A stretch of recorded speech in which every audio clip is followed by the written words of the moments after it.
Back pain exclamations are more common than you might think. Back pain affects men and women equally. It's one of the most common disorders for which people go to the doctor or miss work.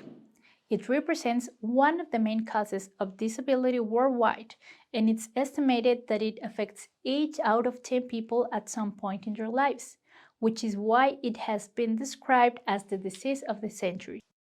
To watch the Spanish version of this video, go to the description box, where you'll find a link.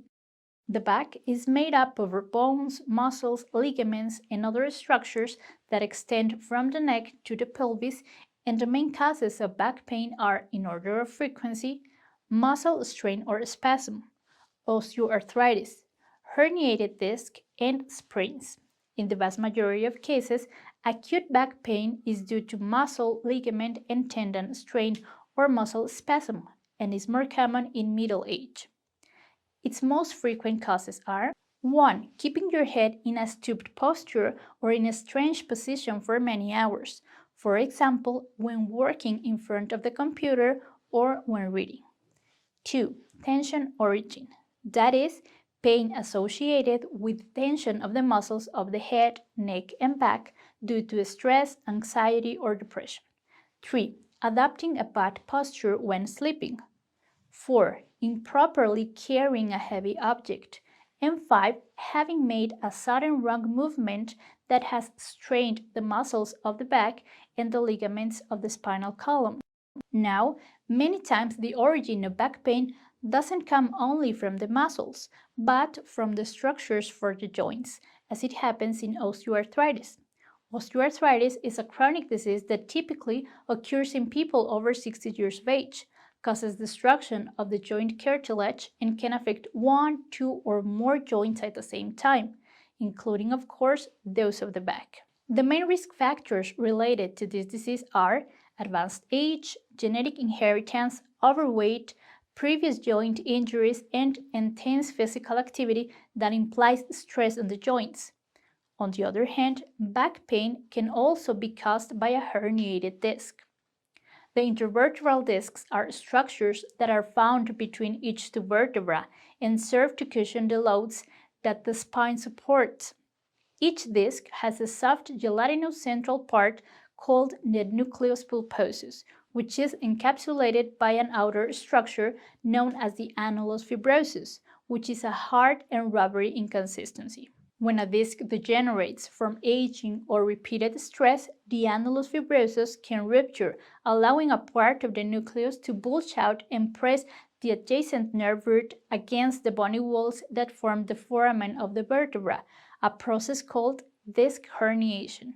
This alteration usually develops more frequently in people between 40 and 50 years of age and can occur at any level of the spine, but is more common in the lumbar vertebra, in which case the herniated disc presses on the sciatic nerve and causes pain or numbness, which can spread from the waist to the buttocks and from here to the leg, and can reach the tips of the toes. Finally, a sprain is a stretching or tearing of the ligaments. Ligaments are bands of fibrous tissue that connect bones at joints. One of the most common disorders of this type in the back is the cervical sprain, caused by the so-called whiplash, which is an injury caused by a successive sudden and excessive flexion and extension of the neck. The most common cause of this disorder is a car accident involving a rear impact. Immediately or a few hours after the accident, pain appears in the neck, head, and back, which can radiate to the arms, usually with painful limitation of mobility. Back pain caused by the above disorders is rarely a symptom of a more serious problem and can usually be relieved by taking simple measures at home. Treatment consists of home remedies, massages, medicines, and exercises. Natural home remedies are great for pain and inflammation. The two best of them are 1. Rosemary tea. Rosemary is a magnificent medicinal herb that is used to reduce all types of joint pain. In the preparation of tea are required 30 grams of dried rosemary and 500 milliliters of water. Its preparation consists of putting the water to heat, and when it's boiling, add the rosemary so that its properties are distilled over 10 minutes. Then turn off the heat, let the infusion rest, strain it, and that's it. It's recommended to drink a cup in the morning and another in the afternoon. And 2. Turmeric tea. Turmeric has anti-inflammatory, analgesic, and antioxidant properties. For its preparation is required 2 tablespoons of grated turmeric or 1 tablespoon of turmeric powder, 750 milliliters of water, and honey to taste. Heat the water, and when it starts to boil, add the turmeric. Let it continue to boil for 10 minutes, then let it rest, strain, and add the honey. It can be drunk regularly throughout the day. Regarding massages, they relieve pain due to their beneficial effect on venous and lymphatic drainage, in addition to exerting a certain placebo effect. 2 of the best oils for the application of massages are 1. Chamomile oil. The ingredients to prepare this compound are 100 grams of dried chamomile flowers and 500 milliliters of olive oil. The dried chamomile flowers are macerated in olive oil, and the preparation is shaken 5 times a day for 6 days. After the 6th day, the container is left untouched for 24 hours in order to separate the oil from the flowers. The resulting liquid is kept in a dark and tightly closed bottle and is ready to be applied. Chamomile oil is applied to the affected areas using gentle friction for 10 to 15 minutes every 12 to 24 hours. It can be indicated as a single treatment, but its effect increases if it's combined with one of the drinkable remedies described above, and it can be even applied simultaneously with taking allopathic medicines. And 2. Arnica oil. Chamomile oil can be substituted for arnica oil with equally good effects. The ingredients to prepare it are 100 grams of dried arnica flowers and 500 milliliters of olive oil. The dried flowers of arnica are macerated in olive oil, and the preparation is shaken 5 times a day for a week. After the 7th day, the container is left untouched for another week to separate the oil from the flowers. The resulting liquid is kept in a dark and tightly closed bottle and is ready to be applied. Arnica oil is applied to the back, massaging gently for 10 to 15 minutes every 12 to 24 hours.